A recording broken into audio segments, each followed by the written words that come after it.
Hermanos, que el Señor les bendiga. Bienvenidos sean todos a la casa de nuestro Dios. Damos gracias a Dios, ¿verdad?, por esta oportunidad que nos permite de estar una vez más aquí en este lugar. Estamos reunidos para alabarle, para glorificarle, y eso nos bendiga en esta noche, hermanos.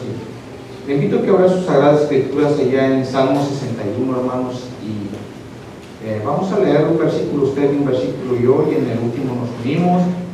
Y así vendremos unos momentos en oración, en ruego, en súplica delante de nuestro Dios, porque a cada día lo necesitamos en nuestras vidas, Señor.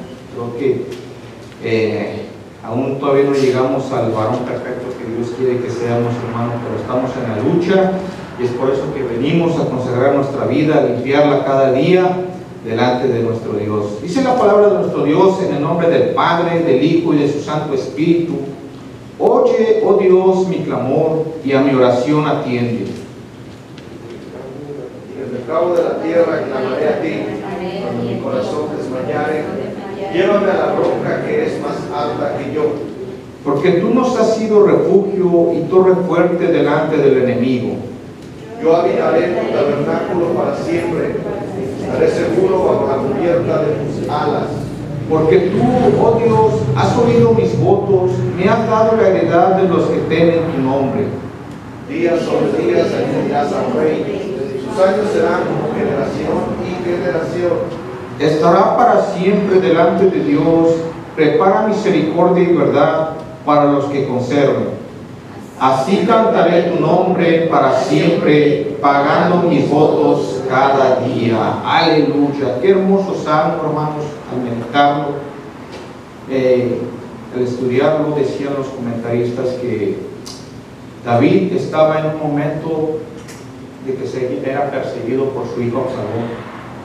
Y en el momento, ¿verdad?, que a veces nosotros nos confiamos, ¿verdad?, en que ya tenemos la victoria, ya estamos cómodos, a veces nos olvidamos de Dios, hermanos, y de repente Dios tiene que llamarnos la atención de una otra manera, para que digamos así como David: oh Dios, oye mi clamor, a mi oración atiende. ¿Por qué? Porque a veces nos confiamos. David se había confiado que ya estaba en el reino, pero de repente pasaron cosas en su vida, hermanos, y a veces nos olvidamos de Dios.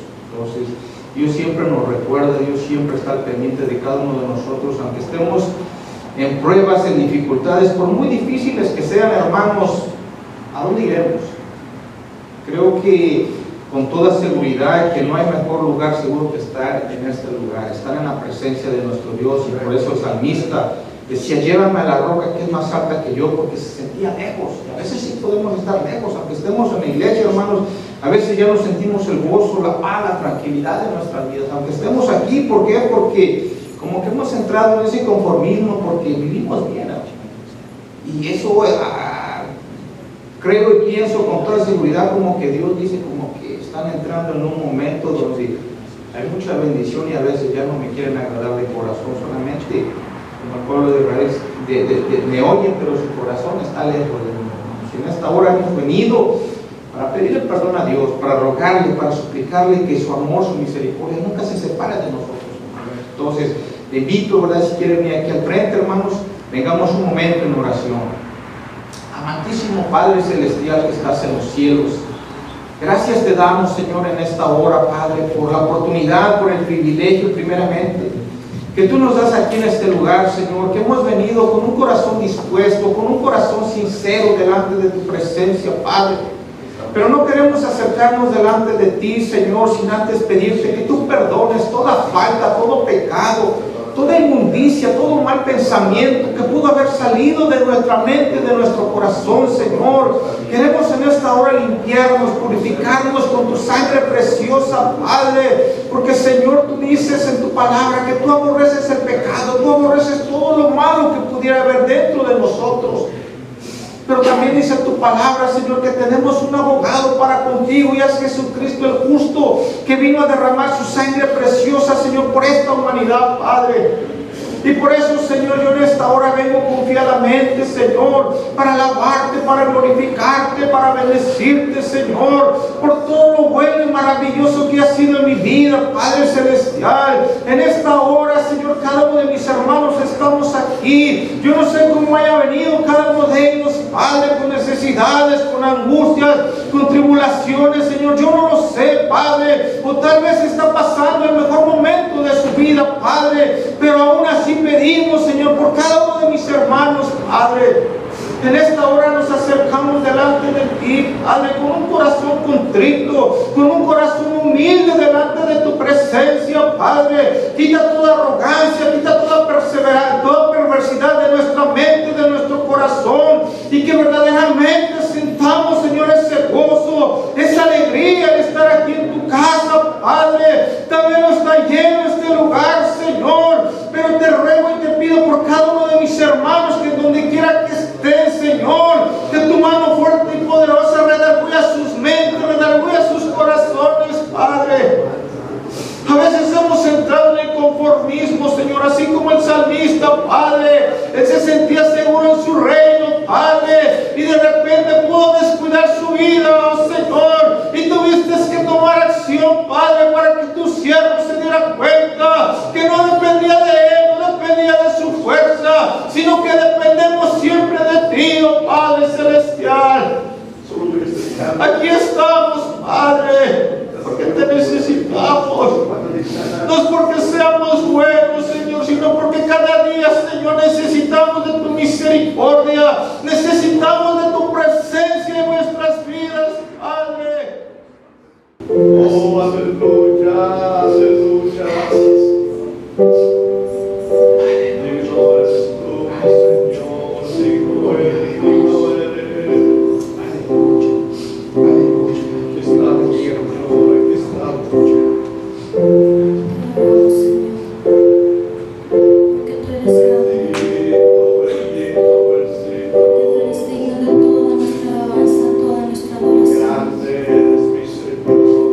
Te adoramos,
Señor, hemos sido perdonados, Padre.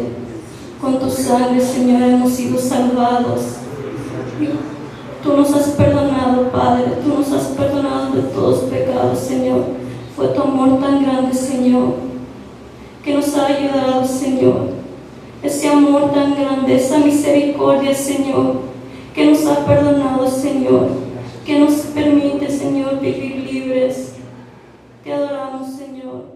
Amén. Gloria a Dios.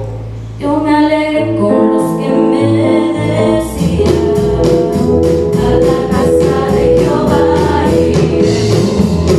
Yo me alegré con los que me decían, a la casa de Jehová iremos. Yo iré, a la casa de Jehová yo iré.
Dios bendiga, hermanos, en esta noche.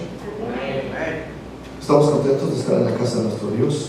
Vamos a abrir nuestras sagradas escrituras, por favor. Vamos a estudiar la Biblia, aunque lo vamos a usar poco porque es historia de la iglesia. Vamos a ir al libro de Hechos de los Apóstoles, capítulo 8, versículo 1, por favor.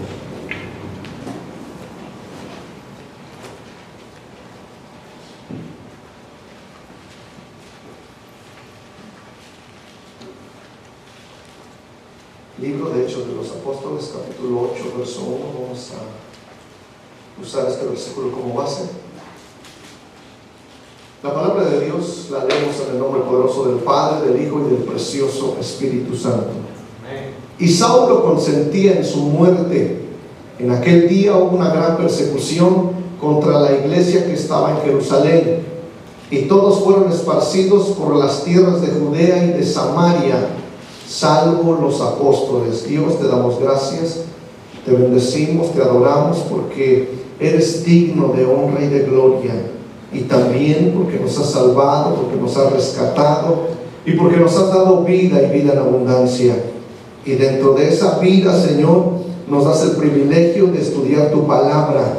Esa palabra produce vida, Señor. Te pedimos que en esta noche lo que vayamos a estudiar, lo que vayamos a aprender, sea, Señor, como medicina, sea como ungüento y sea como un bálsamo, sea como una guía, Señor, que nos pueda dirigir, Señor, a tomar las decisiones, a tener, Señor, acciones correctas. Señor, me pongo en tus manos, pido la gracia, la sabiduría, la unción, que cada palabra, Señor, que salga de mis labios sea para la necesaria edificación de tu pueblo. Lo pedimos, lo recibimos en el nombre poderoso de Jesús. Amén y amén.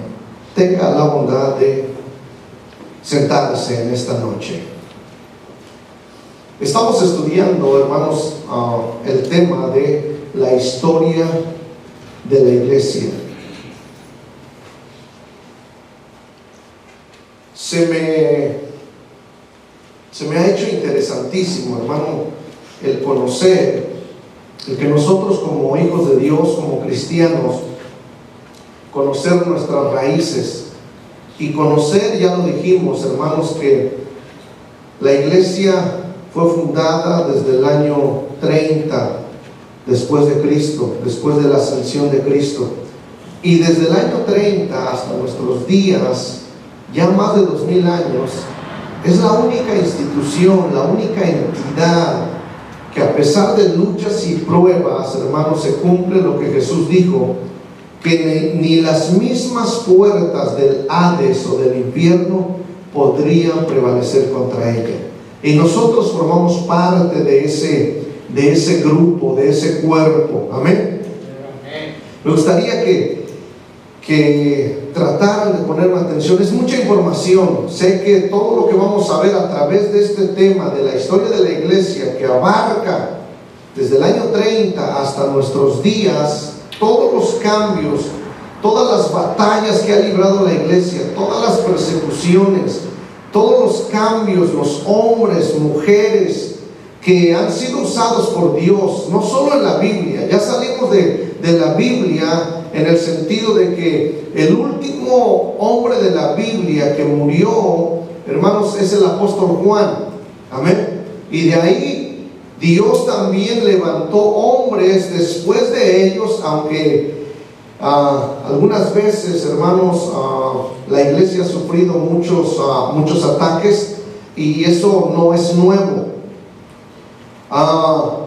El tema que estamos estudiando es la iglesia perseguida, y ahora vamos a ver en su parte número 2.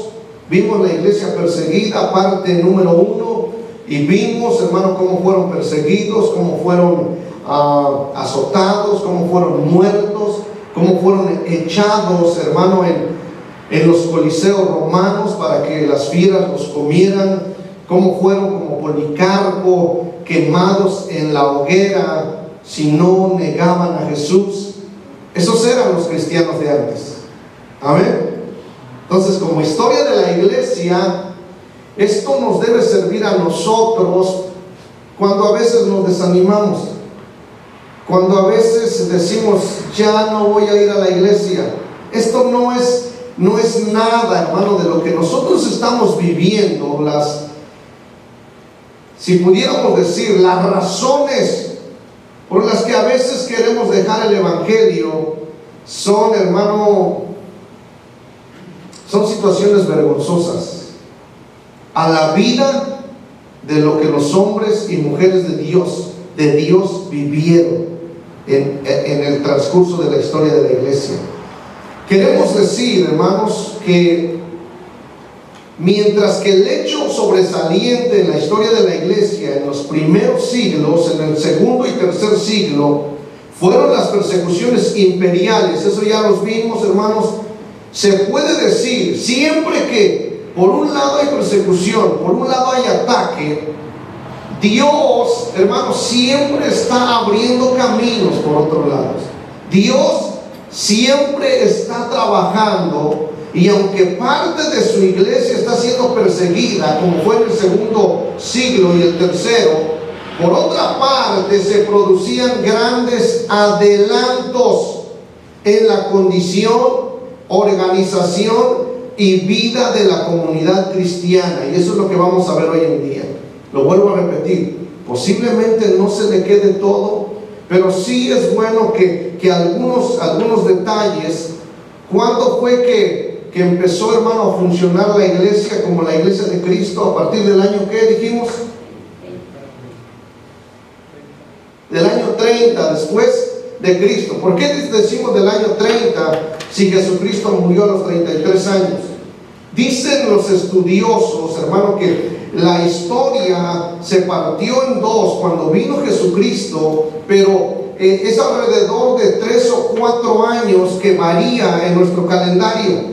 Entonces, por eso se dice, hermano, en el año 30, pero ya Jesús ya había ascendido, ya había resucitado y ya estaba con el Padre. Amén. Entonces, si usted le pregunta cuándo es que se fundó la iglesia en la cual tú crees, profesas y donde te congregas, a partir del año 30. ¿Y quién fue su fundador? Jesucristo mismo. Amén. Y han pasado muchas cosas. Entonces, dentro de ese tiempo, la iglesia perseguida, nos quedamos en el año 313 después de Cristo. Dijimos que en ese año apareció un hombre llamado Constantino, que firmó un edicto, una ley que se llamó el Edicto de Tolerancia. Si en el segundo y tercer siglo hubieron persecuciones, no vamos a hablar mucho de Constantino ahorita. Más adelante lo vamos a ver. Ni siquiera quiero mencionar ni adelantarlo, porque si no, ya no va a venir. No. Me gustaría que usted lo estudie en casa, que pueda abrir libros, que pueda abrir en el internet la historia de la iglesia y ver quién fue Constantino. Y a partir de ese entonces, cuando se dicta o si se firma ese edicto de tolerancia, ya no había persecuciones. Ya, hermanos, se podían abrir lugares para hacer iglesias, para hacer cultos. Ya, hermano, la iglesia no era perseguida. Pero también, hermano, por esos años, los escritos del Nuevo Testamento, oiga, no de la Biblia, sino del Nuevo Testamento, se terminaron poco después del principio del segundo siglo. Los comentaristas dicen que quizás en el año 110 después de Cristo. Sin embargo, el establecimiento de estos libros, y solo de estos, como el canon. ¿Cuántos han oído el canon bíblico, hermanos? ¿Cuántos saben qué es un canon? Canon quiere decir una vara o regla de medir. Entonces, el canon también quiere decir regla de fe con autoridad divina. Entonces, cuando fue formado el Nuevo Testamento, esos libros, hermanos, tuvieron que haber pasado por esa regla divina. Y todo el canon del Antiguo y el Nuevo Testamento, los libros que conforman la Biblia, que conforman el canon bíblico, que pasan por la regla, la única requisito y el más importante que deben de tener es que sea de inspiración divina. Amén. Porque hay muchos otros libros que, hermano, están escritos en la Biblia tradicional, que se les conoce como libros apócrifos, no confiables, que no, hermano, pasaron el canon. Ahora, no fue inmediato, hermano, en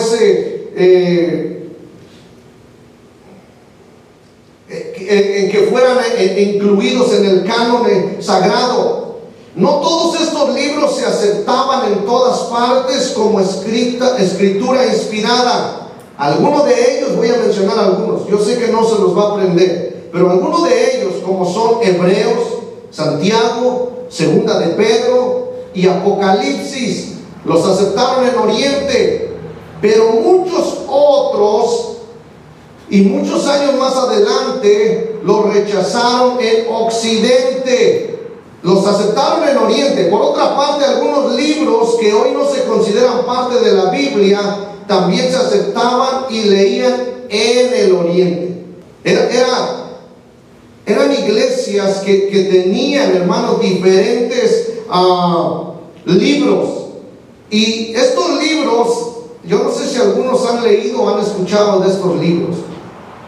Libros tales como el del pastor Hermas, la epístola, que epístola quiere decir carta. ¿Cuántos sabían que epístola quiere decir carta? Las epístolas, hermanos, de Pablo, no podemos decirles libros, son cartas. Cuando usted lea a Filemón, no diga el libro de Filemón, es una carta.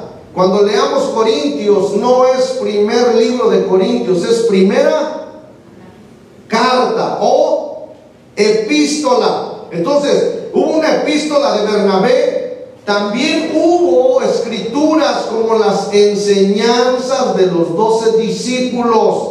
Y, escuche esto, el Apocalipsis de Pedro. ¿Qué quiere decir Apocalipsis, hermanos? ¿Cuántos saben? Revelación. Entonces hubo un libro que lo aceptaban, hermano, en Oriente, pero que no pasó el canon bíblico. Y si usted, como le digo, quiere ir a ver cuántos libros apócrifos hay, busque una Biblia, hermano, tradicional, una Biblia católica, y ahí hay Macabeos, ahí hay libro de Judith, me parece que hay hasta un libro de Enoch. ¿Cuántos han leído eso, hermanos? Yo sé que usted al leer eso se va a espantar. En el libro de Enoch habla, hermano, de muchas cosas que no están en la Biblia. Por eso es que no formaron parte de ¿qué? ¿Cómo se llama la regla de medir, hermano? Del canon sagrado. Por eso se les conoce como apócrifos o no inspirados o no confiables. Entonces no solo les digamos a las personas esa Biblia no sirve. ¿Por qué?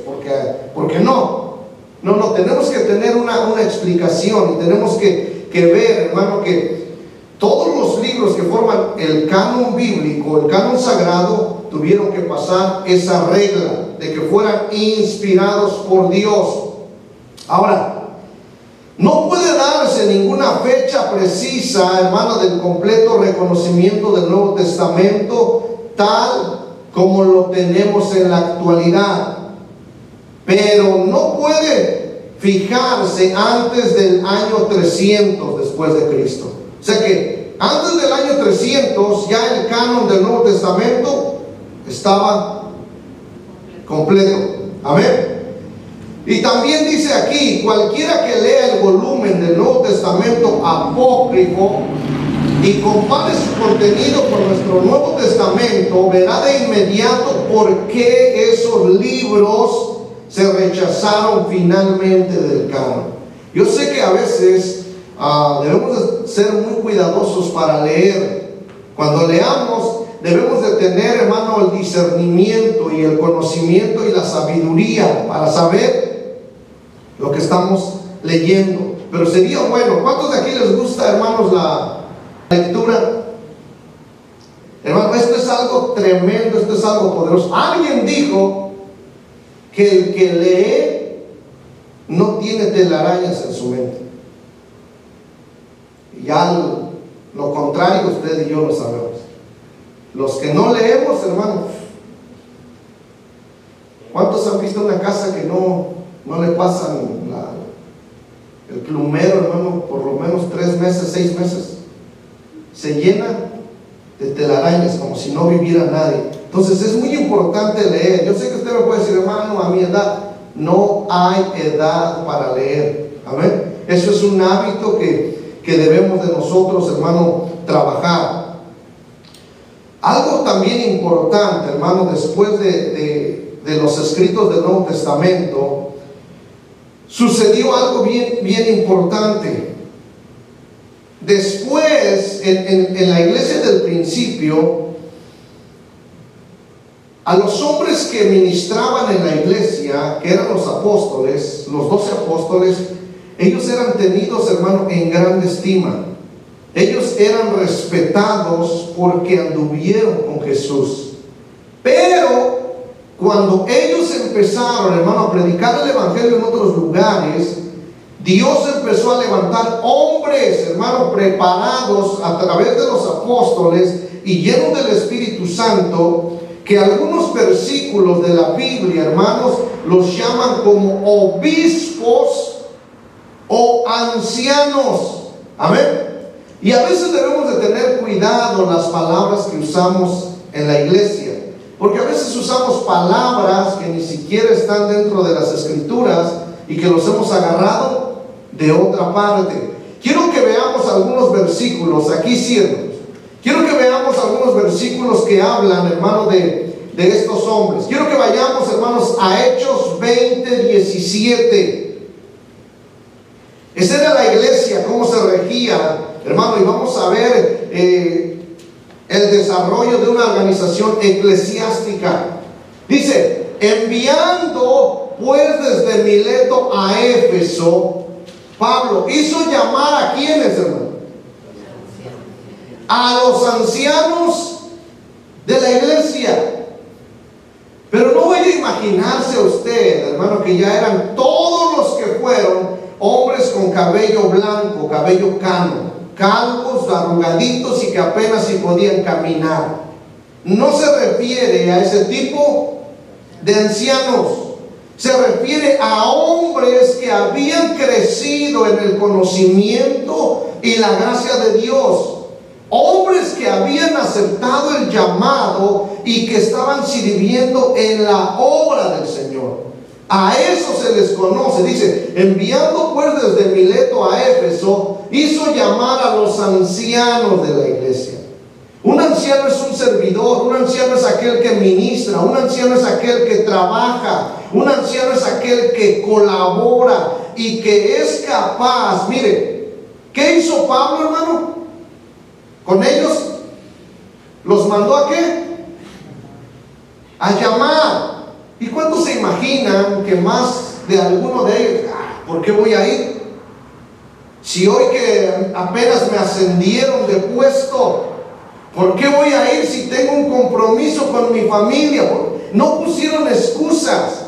Alguien, hermano, que quiere trabajar y que quiere crecer, Dios lo va, hermano, a usar, lo va a prosperar de una manera poderosa. Tito, capítulo 1, verso 5 y verso 7.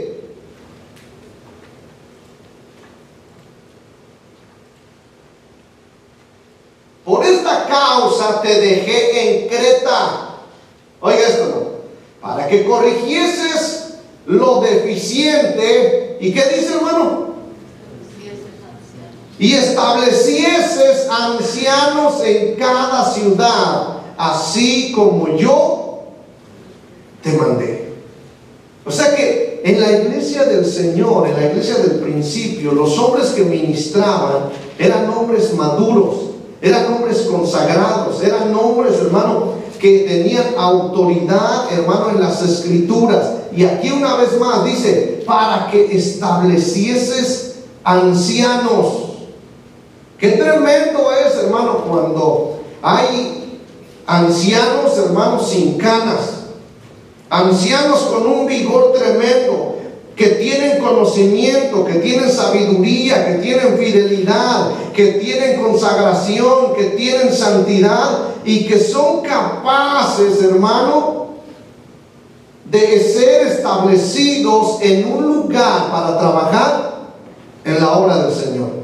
Hoy en día, hermano, lo que estamos viviendo es algo tan triste, tan tremendo. La mayoría de los que quieren ser ancianos o de los que quieren ser líderes, en otra palabra, eran los líderes de la iglesia. Quieren ser autoritarios hoy en día. Quieren que se les rinda, hermanos, respeto, que se les trate de una manera diferente. En la iglesia del principio no era así. Vamos a ver otros dos versículos que traigo. Carta del apóstol Pablo a los Filipenses, capítulo 1, verso 1.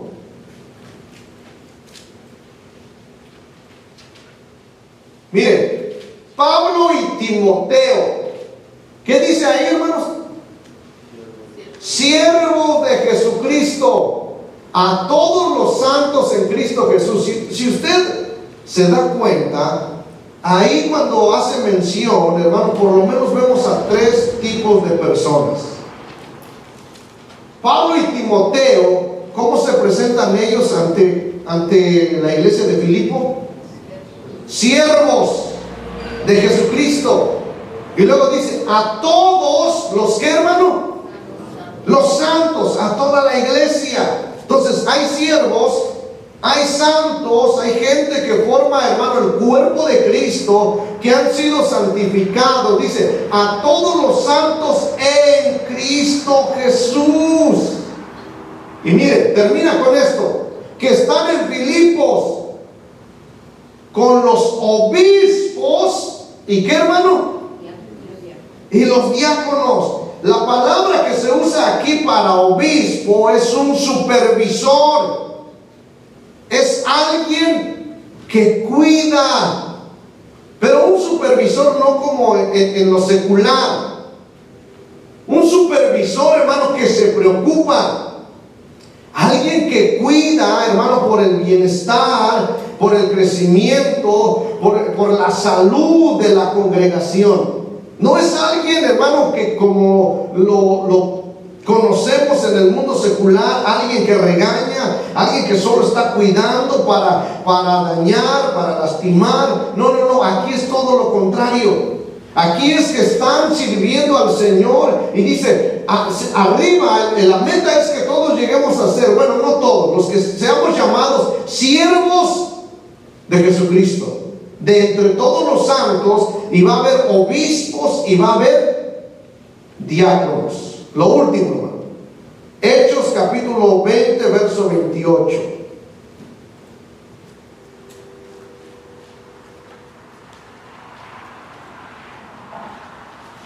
Dice, por tanto, le está hablando una vez más a los obispos, a los ancianos. Por tanto, mirad por vosotros y por todo el rebaño en que el Espíritu Santo os ha puesto. ¿Por qué, hermano? Por obispos, para apacentar la iglesia del Señor, la cual ganó por su propia sangre. Y aquí viene algo tremendo y algo poderoso. Alguien que quiera ser, hermano, obispo, alguien que quiera ser supervisor, alguien que quiera cuidar, porque dice aquí, ¿para qué, hermanos, son los obispos? ¿Qué dice ahí, hermano? Para apacentar la iglesia del Señor. Apacentar, ¿sabe qué quiere decir? Cuidar. Apacentar, ¿qué más quiere decir? Viene la idea de un pastor. ¿Qué más? No solo cuidar, alimentar.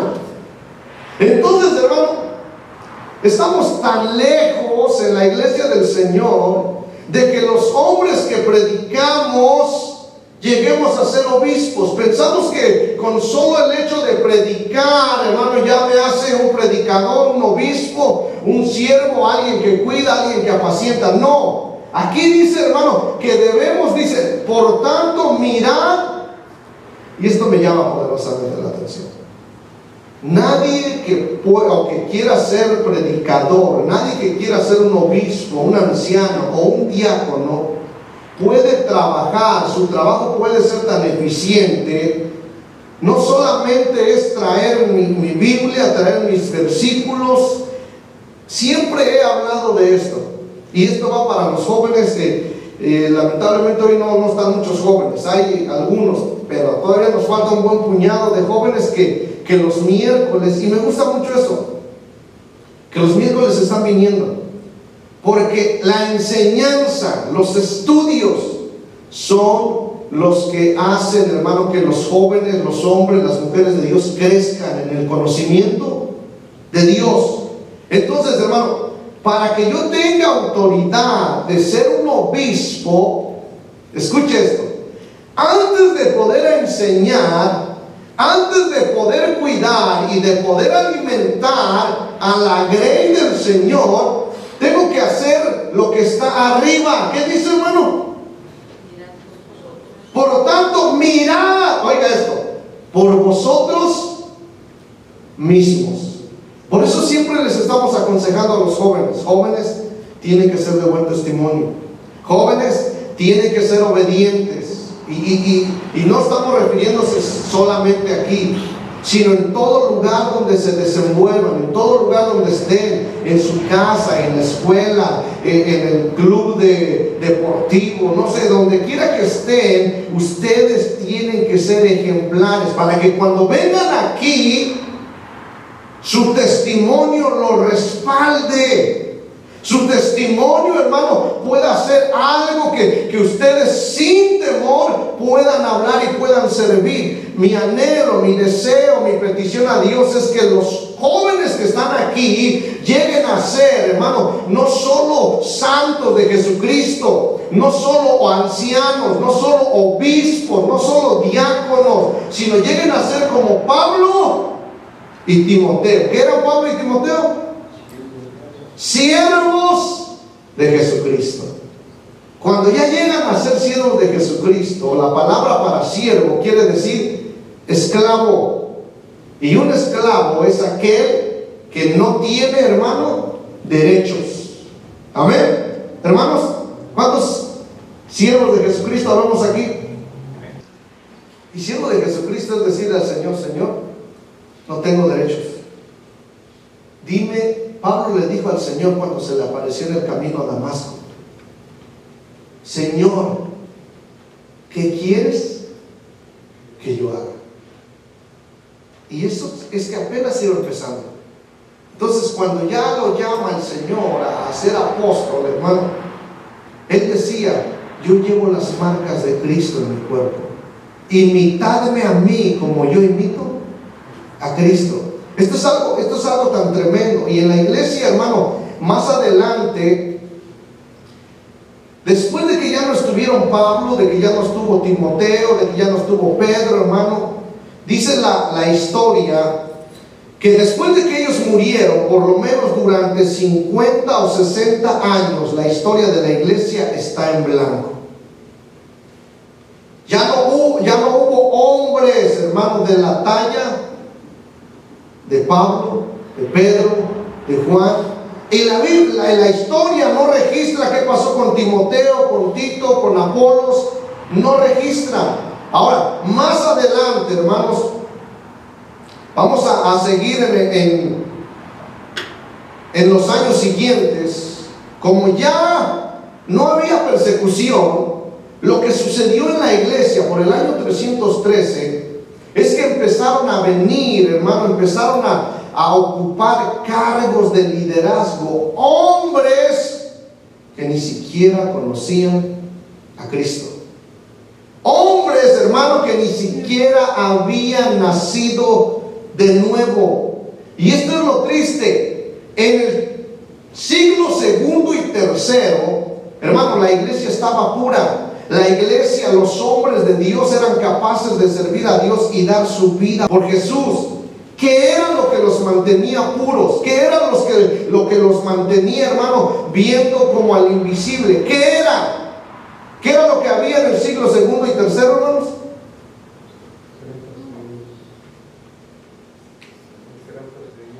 La persecución, hermano. La persecución hacía que ellos se entregaran, que ellos, hermano, no importa lo que pasara con su vida, la persecución mantenía a la iglesia pura. Pero cuando se firmó el edicto de tolerancia, cuando no hay compromiso, cuando no hay persecución, cuando todo es fácil, ¿sabe qué? La iglesia, hoy nuestro hermano lo adelantaba antes de que estudiáramos, decía él que a veces nos hemos conformado, ¿sí o no? Sí. Entramos en un conformismo y decimos: no, pues estamos bien. ¿Para qué voy a orar si tengo trabajo? El día que me falte trabajo, ahí voy a estar. ¿Y para qué voy a orar si todo está bien en mi familia? ¿Para qué voy a orar si tengo hasta 2, 3 cuentas? Cuenta de cheques, cuenta de ahorro, cuenta de retiro, cuenta de inversión. ¿Qué más? ¿Para qué voy a orar? ¿Para qué voy a buscar a Dios? Pero ¿qué tal cuando el Señor nos empieza a apretar un poquito? No, hombre, si viniera la falla de San Andrés y sobrevivimos, la iglesia se llena. Hermanos, ¿dónde está eso que en el 2020, 2021 estábamos desesperados por estar en la iglesia? Y que, hermano, y me decía Mario, hermano, y que hace tiempo o hace falta estar en la iglesia porque como que nos estamos enfriando. Es que la iglesia somos nosotros. Pero cuando llegó el año 313 y hermano, firmó ese edicto de tolerancia, hermano, empezaron a ocupar puestos de liderazgo. Se empezaron, como hoy en día. ¿Sabe que la iglesia de Jesucristo estamos siendo infiltrados, hermano, en la música? Hermanos, no todo lo que escuche como cristiano, usted se va a espantar. Si usted viera los que cantan esas canciones que a veces ni el nombre de Cristo menciona, le voy a decir uno escucharon y parece que alguna vez lo he escuchado, pero no porque ande buscando, porque a veces si vamos en el autobús, si estamos en algún negocio, si vamos a alguna marqueta, usted escucha la música. ¿Cuántos de aquí, si hay música de ahí, la escuchan? No en el sentido de que me recuerda, no, sino que nuestros oídos lo escuchan. Pero hay lugares donde supuestamente son cristianos y escuchan música como decía algún hermano, a veces le cambian solamente la letra y el ritmo es lo mismo. Ya lo he dicho más de alguna vez. Alguien a lo mejor escuchó esa canción de ¿qué? Juan Talavera, Juan Talavera, algo así. Pero el ritmo, no me sé la letra de esa canción, pero el ritmo del canto que le cambiaron la letra, solo el ritmo le dejaron, dice más o menos así: rompe cadenas, mi Cristo rompe cadenas. ¿Lo han escuchado? ¿Alguien ha escuchado esa canción? Y dice, no, es una alabanza a Dios. Le cambiaron Juan, no sé cómo es, Talavera, no sé, y llevaba ese ritmo, pero solo le cambiaron rompe cadenas, mi Cristo rompe. Y los hermanos, hermano, estamos siendo infiltrados. Escuche, no quisiera hablar. Hay un hermano que canta bien y todo, de allá del Águila, de no sé de dónde, igualito, hermano, ¿a quién, hermano? Los Tigres del Norte. Hay otros que se parecen a grupos de México y el mismo. Y usted dice, ¿qué pasó? Solo le cambian la letra. En ese tiempo, hermano, en el año 313, como ya no había persecución, como ya había libertad, hermano, de que podían ser cristianos, todos podían ser cristianos, pero ya no los perseguían. Entonces mucha gente empezó a ocupar puestos de liderazgo sin ni siquiera conocer, hermano, el evangelio de Cristo. Nada más para que se dé una idea. En nuestros tiempos hoy en día me he enterado que en iglesias, en mega iglesias, en mega eventos, cuando usted dice, cuando usted escucha, vamos a alabar al Señor, el que está dirigiendo posiblemente conozca algo de Dios, pero el que está en el piano, el que está en la batería, el que está en el bajo, no estoy hablando de acá, usted lo mira con aretes, usted lo mira con cabello largo, tatuado, hasta con short. ¿Cree usted que son nacidos de nuevo, hermanos? ¿Cree usted que conocen a Cristo? No. ¿Saben por qué tocan? Por dinero. Y lo peor, hermano, lo peor, ¿usted cree que todos los líderes, los pastores, los evangelistas, usted cree que todos conocen a Dios? Hay quienes han aprendido el vocabulario cristiano. Hay quienes, es más, hermano, le voy a preguntar al hermano Eliel, supongo que él sabe. Si sabe, hermano Eliel, que los comentarios de las Biblias, los teólogos, algunos de ellos no son ni siquiera nacidos de nuevo. ¿Sabe por qué? Porque hay una Biblia de estudio que habla y dice que el Espíritu Santo ya no está presente en la iglesia, que el tiempo del Espíritu Santo, que la manifestación del Espíritu Santo fue solamente en la iglesia del principio, y que hoy en día ya no existen los dones, ya no se mueven los dones, el Espíritu Santo ya no se mueve, pero tiene una Biblia, hermano, con comentarios. Por eso, cuando usted compre una Biblia con comentarios, usted tiene, comentario es como si yo, hermano, escribo y yo entiendo este versículo y comentario, Oseas Arenas, no quiero sacarlo. Es lo mismo. Si alguien que no ha nacido de nuevo, los teólogos no necesariamente es que hayan nacido de nuevo, es que estudian lo relacionado a Dios. Eso es teología. El estudio, la ciencia que estudia a Dios. Pero no quiere decir, hermano, que ellos han nacido de nuevo. Entonces hay que tener mucho cuidado. Y en ese tiempo, hermano, empezó a surgir esto, hermano. El cristianismo no se levantó en una república donde los ciudadanos escogen a los gobernantes. Esto yo lo he entendido siempre.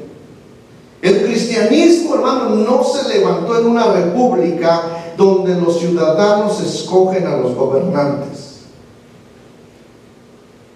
Pero ¿verdad que en ciertas organizaciones, quiénes son los que escogen a los pastores? Hermanos, los más pesados, los que tienen 50 años ahí. He sabido de muchos hombres de Dios que Dios les hizo un llamado, fueron a una iglesia, pero esa iglesia donde Dios los llevó se movía por esto, de que la congregación era los que escogían. Pero cuando Dios nos llama y nos pone, hermano, Él va a respaldar. Pero en muchos lugares, desde ese tiempo, hermano, la iglesia empezó a moverse de esa manera. Empezó a moverse, hermano, de que empezaban a escoger a personas, y le digo, sin que hayan nacido de nuevo, sin que tuvieran un encuentro con Cristo, y eso fue deteriorando, hermano. Que esto me pareció interesantísimo, hermano.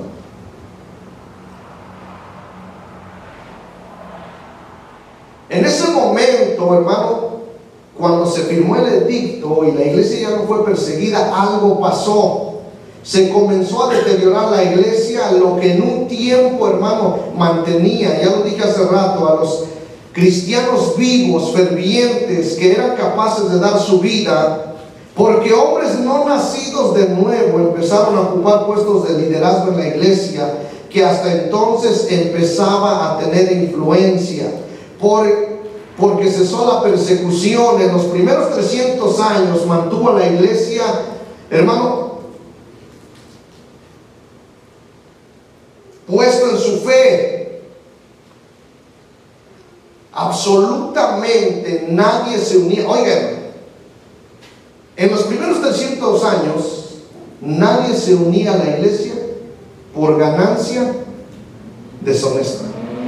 A partir del año 313, y lo vamos a ver más adelante, empezó a deteriorarse la iglesia. Y empezaron, hermano, a entrar gente que no tenía nada que ofrecer, hermano, a la iglesia de Cristo. Otra característica, hermano, que se vivió en ese tiempo fue el de la doctrina.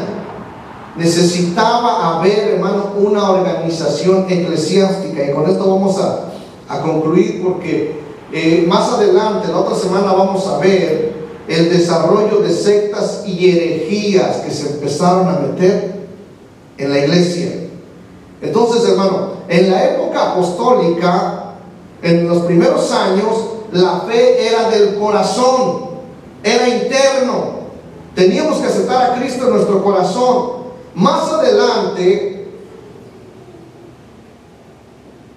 en el periodo que estamos estudiando, la fe poco a poco llegó a ser, escuche esto, la fe ya no era del corazón, la fe poco a poco llegó a ser mental, una fe del intelecto, una fe que creía en un sistema de doctrina riguroso e inflexible.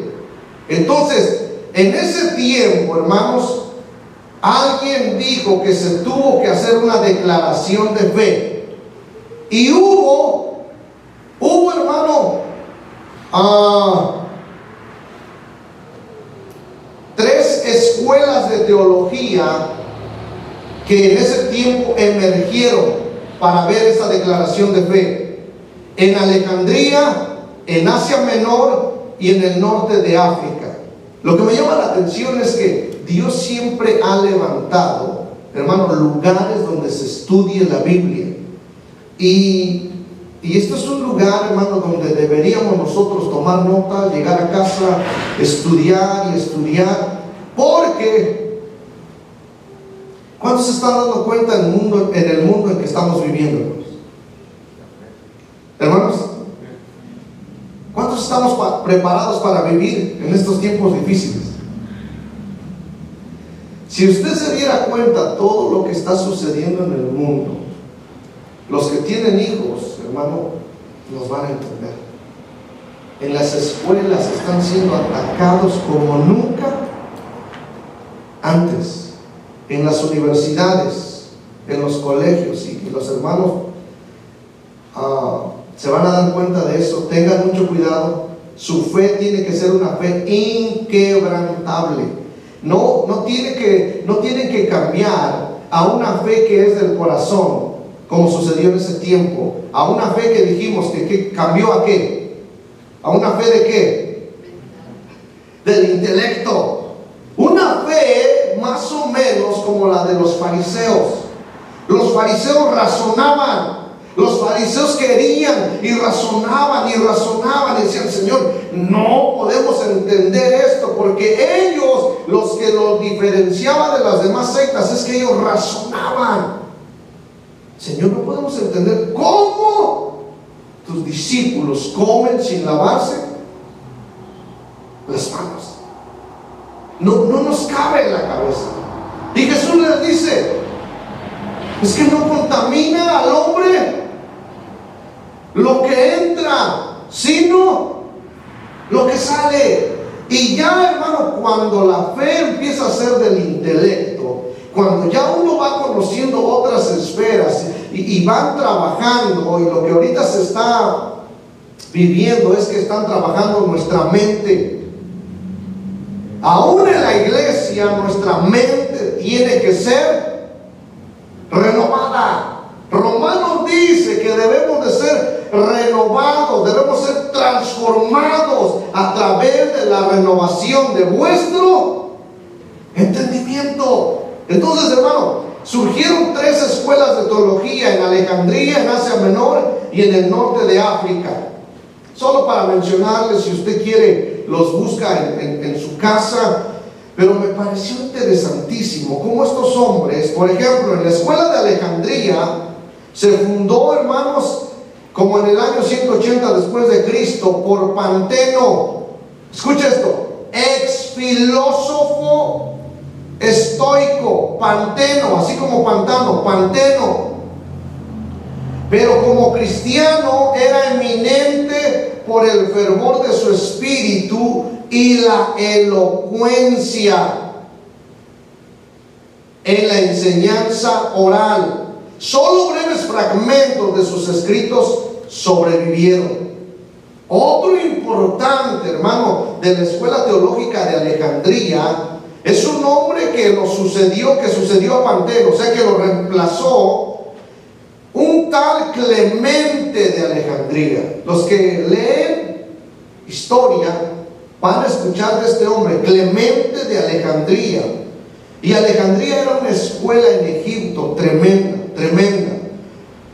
Por el año 150 al 215 después de Cristo, varios de sus libros, casi todos en defensa del cristianismo, contra el paganismo, aún existen, aunque el más grande de la escuela de Alejandría y el expositor más capaz de todo el periodo fue Orígenes. 3 hombres: Panteno, Clemente y Orígenes. Búsquenlos, hermano, y estúdienlos y diga: yo quiero ser como estos. Estudiar y que mis estudios vayan en contra del paganismo, en contra de la idolatría, en contra del LGTB, en contra de todo lo que se está levantando. Qué bueno sería que, voy a tirarlo, qué bueno sería que jóvenes y señoritas digan: yo quiero estudiar para ser apologeta. ¿Cuántos saben qué es eso? Un apologeta es alguien que estudia, hermano, para defender la fe. Que alguien diga, yo quiero ser un hombre de Dios, no por el título, quiero tener mi maestría, tener mi asociado, tener mi bachillerato, tener mi doctorado en teología. Que mi vida, hace tiempo, cuando hablamos 2 o 3 semanas del libro de Esther, he encontrado el propósito para mi vida. Estamos en estos últimos tiempos, pero que no digamos, yo nací en El Salvador, en México, en Guatemala, en Estados Unidos, y eso es todo lo que Dios tenía para mí. Que yo estuviera en Los Ángeles y que yo me graduara y que yo, no sé, lo que hayamos alcanzado. Hay algo más. Hay algo más, como estos hombres, hermano, pudieron, hermano, estudiar, pudieron ser hombres importantes. Orígenes, quien enseñó y escribió sobre muchos temas, mostrando gran saber y poder intelectual. Uno de los hombres que registra la Biblia era un hombre llamado Apolos, que dice que, hermano, era de una sabiduría tremenda, aunque le faltaba, hermano, profundidad. El apóstol, me parece que es Pablo, lo llama aparte y le dice, ¿sabes qué? Estás tremendo en lo que sabes, pero te hace falta profundizarte más. Entonces, cuando nosotros estudiamos, cuando nosotros investigamos, juntamente como ministraban los apóstoles, solo 2 cosas hacían los apóstoles en la iglesia del principio. ¿Cuántos se recuerdan? Capítulo 6 del libro de los Hechos dice que como el número crecía, hubo problemas entre las viudas de los hebreos y de los judíos helenistas. ¿Se recuerdan? Entonces se levantan los apóstoles y dicen, escojan de entre ustedes a 7 hombres de buen testimonio, llenos del Espíritu Santo, que se encarguen de servir las mesas. ¿Y qué dijeron los apóstoles? Y nosotros nos encargaremos de 2 cosas: de la oración y el estudio de la palabra. Qué tremendo sería que en estos últimos tiempos, hermano, Dios levante hombres y mujeres, hermano, con ese espíritu de oración y de lectura de su palabra. La escuela, hermano, del norte de África estaba en Cartago, que por medio de una serie de escritores y teólogos capaces, hizo más que cualquiera de las otras escuelas para darle forma al pensamiento teológico de Europa. Los 2 nombres más grandes de esa escuela fueron los del brillante y fervoroso. Los estudiosos de la Biblia y de los comentarios de la historia de la iglesia van a conocer este nombre: Tertuliano, del año 160 al 220 después de Cristo. Y otro nombre parecido, Cipriano. Tertuliano y Cipriano, el más conservador pero hábil obispo. Oiga esto, hermano, que murió como mártir en la persecución bajo Decio. Los escritos de estos estudios, de estas 3 escuelas de teología, junto a otros muchos asociados e inspirados por ellos, han sido de un valor inestimable.